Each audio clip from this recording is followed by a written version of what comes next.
gotta have one. Big mango? Big old mango snapper. Dude, that's a huge mango. Bring it around.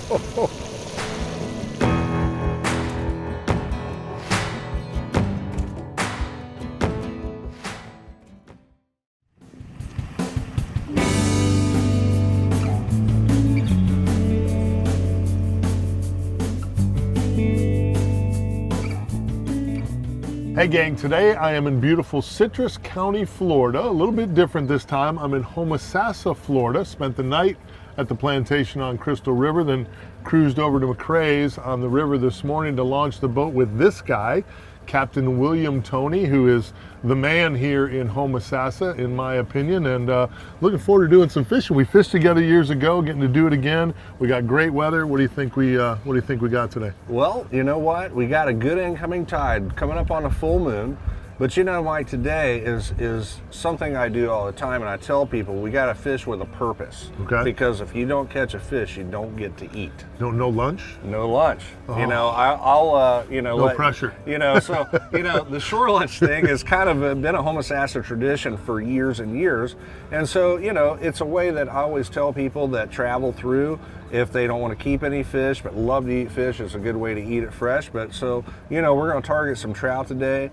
If the tide gets up, it's a possibility we may get some others or something like that. So the sky's kind of the limit. Okay. And like I said, shore lunch in Homosassa, Florida. Homosassa with family's homemade guava jelly. I don't know if it gets any better than that. And if it does, I don't need to know about it. We'll see what the good Lord gives us. Looking forward to doing some fishing. Hey gang, today I am in Citrus County, Florida, one of my favorite counties in Florida. I'm fishing out of Homosassa, Florida with Captain William Toney out of McRae's Resort right here in Homosassa. Beautiful, beautiful destination. All right, Mike, what we got here, we're south of Homosassa here in Chassahowiska, and there's a series of bars that run off the north side of the Chassahowiska Channel and a deep cut and everything. So these trout have been laying up on these bars. Sometimes you'll see a lot of bait scattering.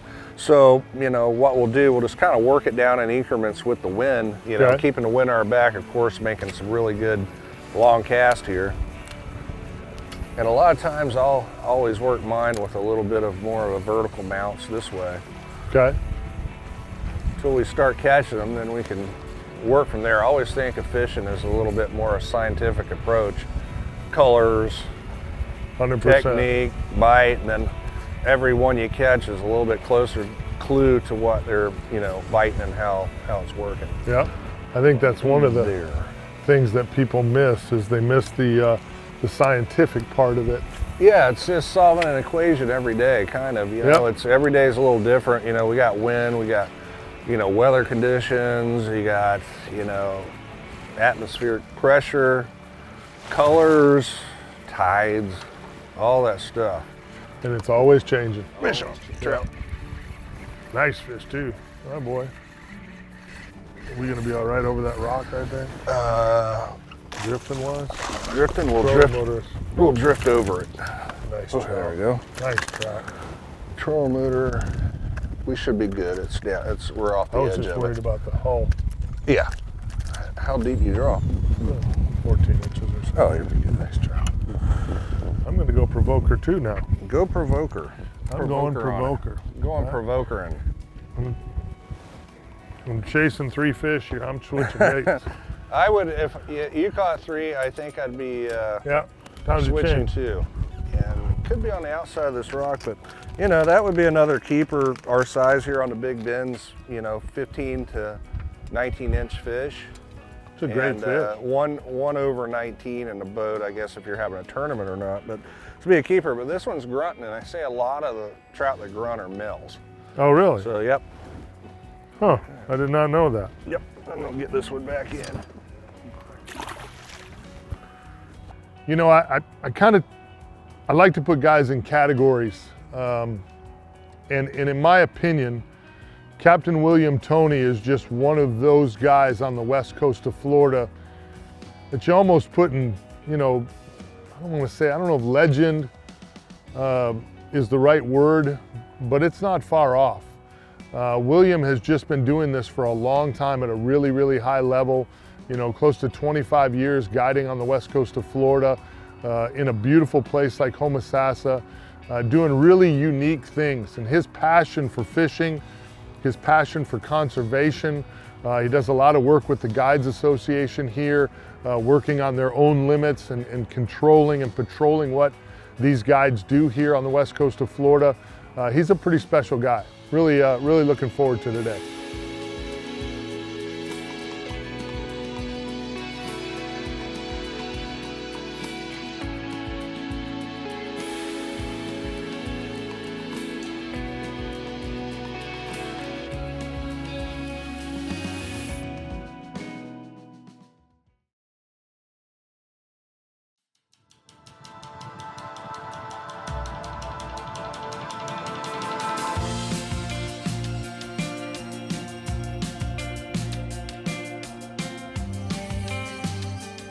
You know, Mike, looking at it, you would think it would just be a normal flat, but the way I gauge where the cast when I'm throwing, when you're down here, is look at the color changes in the water. You'll see like some of the darker areas will be this shorter grass. It would be like a widgeon grass or something like that, and then you got a lot of sand. And then inside those real light areas, you'll see a lighter kind of almost a brown orangish color. That's going to be ribbon rock or limestone. So a lot of times you'll find your fish are going to be right around the edges of those areas. Not all the time necessarily, but on most given days, you know, that's kind of what you want to target. Well, an area like this where you only have real short grass, I mean, that's your structure. It is a rock, exactly. So they're using that as their ambush point. Right. That and the break-off skegs. Yeah. We got to get the skeg. Those two things.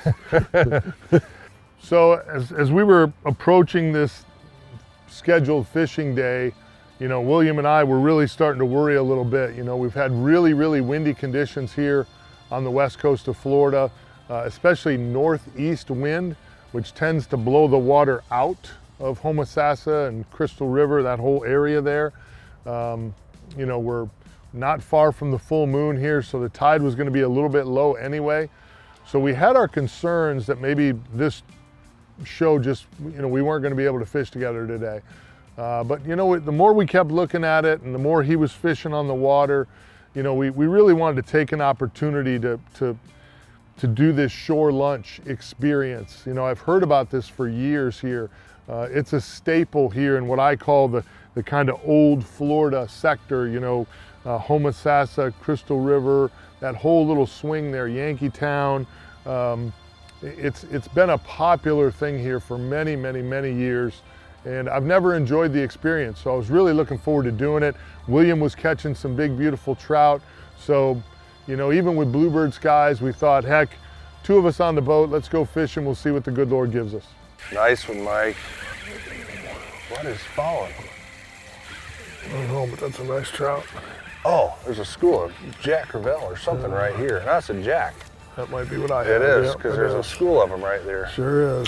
I thought it was a trout because it was just kind of shaking its head. It was. But at first, I saw a little bit of that, that silver at first. That's what's scaring all that bait right out there. That'll do it. Flats donkey. Yep. Around we go. Not really the best for shore lunch, but you know, if you want, I'll fry them up for you. You're the best. Actually, it's not a bad jack. Yeah. Light you know, tackle. that's it, light tackle and a jack. I always said if you know people ever want, if they were like highly edible fish, they would have a limit on them like one a day. Yeah. Because they have everything of a sport fish except the they don't edibility. eat well. Yeah, they just don't eat well. But if you want to, you know, catch something that's definitely going to work you out. I'll tell you what, on this super light Tac X, it's a lot of fun. Because that fish is like, no. Like a trash can lid in the water. Very strong. I'm trying to catch trout here, and you're delaying the yeah, trout. Trying to get a meal here, son.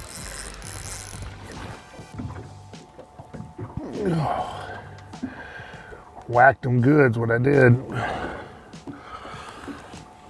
Yep, I think he's a caught fish. Yeah, that one wasn't getting away.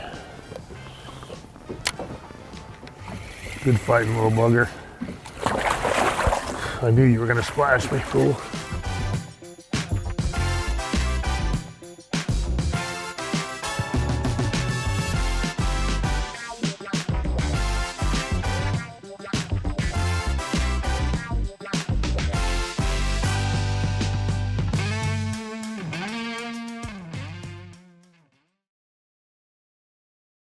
The Plantation on Crystal River is a beautiful 50-year-old 232-acre old Florida-style resort, offering comfortable accommodations and a full-service spa. They call this the Nature Coast for good reason. Fishing is spectacular, from snook, trout, and reds to big grouper and snapper.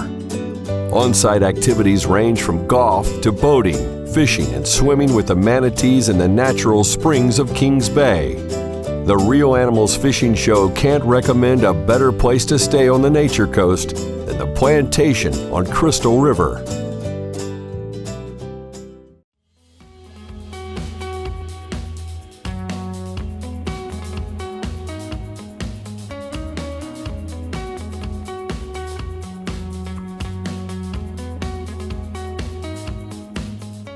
You know, Homosassa is one of the areas, a lot of people ask me about it because I've been here several times to fish and film. You know, I'm like the smartest captain on the planet. When I get here, I immediately turn the helm over to the local guy, whoever I'm fishing with. In this case, Captain William Toney. This place is just crazy. I mean, I've been here a couple times. I've run my own boat here. I've left a couple lower units here myself. And I'm a quick learner.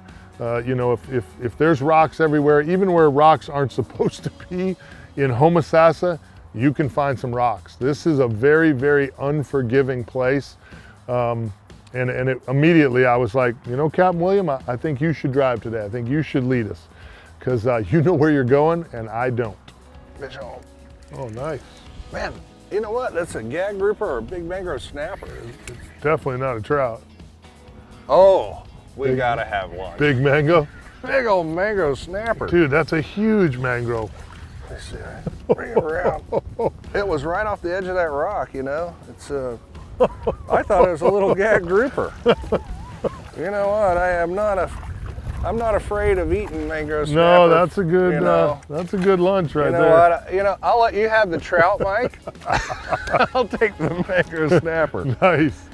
That Wow. was crazy. You know, That is crazy. but you know, we were talking about other species on the rock and everything, and a lot of times when the water temperature gets up like that, we got a myriad of rocks offshore here. These mangroves will get on, and sometimes you'll get cobia and flounder and other things. But That's a nice mango. for you know, 3 or 4 foot of water, That's a heck of a mango. that's a big old nice mango. I knew right away it wasn't a trout. Well, the cool thing is now, I don't think we need to keep much more. Oh, that's you know, a pretty good lunch We got right a good there. lunch. You know, it's always really exciting for me. You know, throwing artificials is my passion. It's my favorite thing to do. You know, I guide with live bait a lot, and we fish a lot with live bait on the show, depending on the conditions and depending on what we're targeting. But, you know, throwing artificials in fairly shallow water, that's where I cut my teeth. It's my very favorite thing to do in the whole world when it comes to fishing. And this is a great place to do that.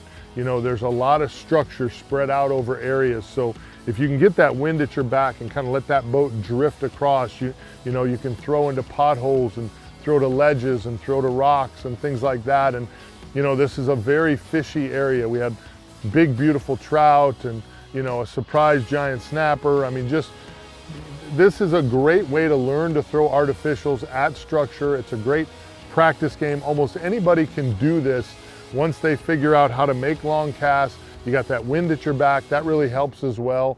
It's just a great area to just go and throw artificials and catch fish. Fish on, fish on. Got me a trout. There's a trout. Nice. Come right off that little grass patch right there. Yeah, nice trout too. Here you go. Since you were nice can't- enough you to know what? land mine, I'll land yours. That whole provoker is in its mouth too. It is. That whole provoker is in its That's a mouth. nice fish That too. is a nice fish. That's about 19 or 20 inch fish. a nice fish. Come here, Bobby. Come here. Now. Just out my way. Come on, Bobby. There we go. Good. Yeah, he hammered that provoker. Yeah, you can tell these fish have kind of been spawning a little bit. They're a little beat up. And this one's grunting too. Yeah, so so you said probably a that's male. huh? Yep. And a biologist told me that the percentage of males that are over 18 inches is almost none.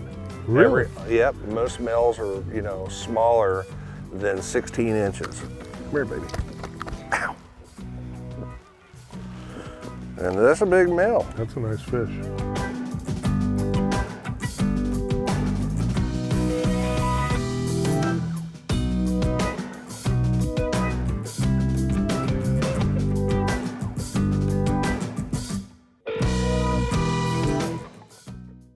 Hey gang, this week's Reel Animals Tackle Box, man, we really kept it simple on this fishing adventure. As usual, when I'm throwing artificials, I love this rod and reel combo right here. This is the Bull Bay Rods Bolt series.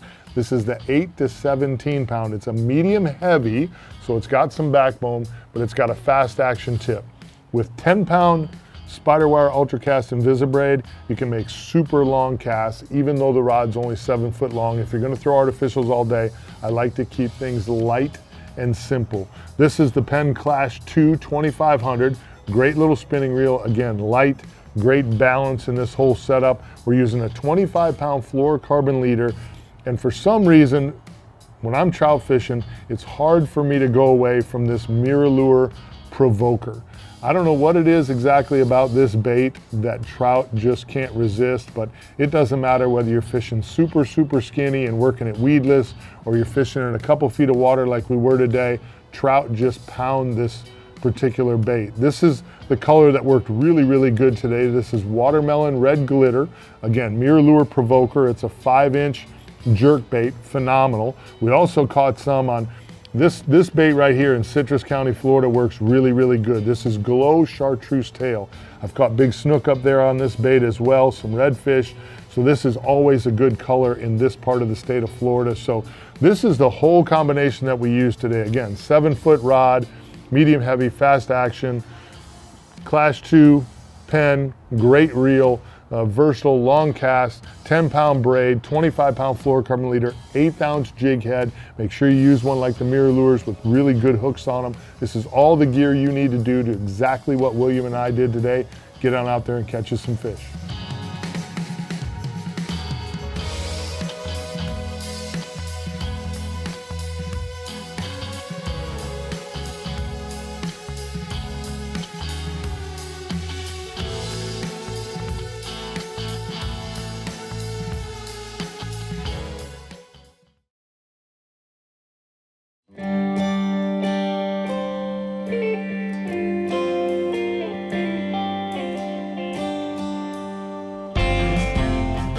Hey gang, this week's Reel Animals Tip of the Week, I want to talk to you about my good friends at Penn Reels. You know, Penn Reels have been around for 90 years. That's 90 years of innovations and testing and evolution that they bring to each and every reel that they make. Great line of spinning reels, great line of conventional reels, very innovative, great drag systems. You know, for years and years and years, there were certain Penn reels that you could count on day in and day out. And in today's world, that's pretty special, not so easy to find. They've gotten lighter. The drag systems, again, are first class, sealed bodies. Corrosion protection is second to none. So if you're a saltwater guy like I am, Penn is an easy choice. Go to pennfishing.com, check out again, conventional reels, if that's your thing. They've got the best in the business. Spinning reels, the best in the business. Go to pennfishing.com, check out all the great lineup from Penn Reels. I promise you won't be disappointed. You know, there's definitely a science to this shore lunch thing, you know, the burner and the oil. And I really expected, you know, William to have this giant Engel cooler just stuffed with, you know, different things to put this whole thing together. And he really had all his stuff in like 2 bags. You know, some coleslaw that we kept cold and some beans that we kept cold in the cooler. But other than that, he kind of created this whole thing, you know, the hush puppies, and, you know, it's really a unique experience, and one I can't recommend enough. You know, the beauty of this part of Florida, Citrus County, old Florida, I like to call it, being able to just get on this island and relax and enjoy the beauty of where you're at and what you just experienced. It's a trip that I won't soon forget. I have been doing shows for 16 seasons, and I don't know that I've ever experienced anything like this. I mean, really, seriously, the beauty of Homosassa And then the thought process, everything you did to put this together in 40 minutes, unbelievable. That is a heck of a day, my friend. Well, it's a good Well day done. spent with good friends. Yeah, there's a reason that you are a West Coast legend, my friend, and this might be part of it right here. Well, it probably, it could be, you know, so like I say, sometimes the fishing can be so-so, but if you got a shore lunch, it's just the way Saves the to, day. you know, break the day up, and, you know, it gives you a goal. Some people want to go out and fill their coolers and fill the freezer, and some people want to go out and bend the line and catch and release some fish, but like a day like today, you can get enough fish to eat and not take too many from the environment, and still do a lot of fish, and then come back and hang out, relax, and just enjoy what you did for the day. This is certainly a day I won't soon forget. Well done. Nice job, my friend. Appreciate you, Enjoy. bud. Had a great day. Yeah, no doubt.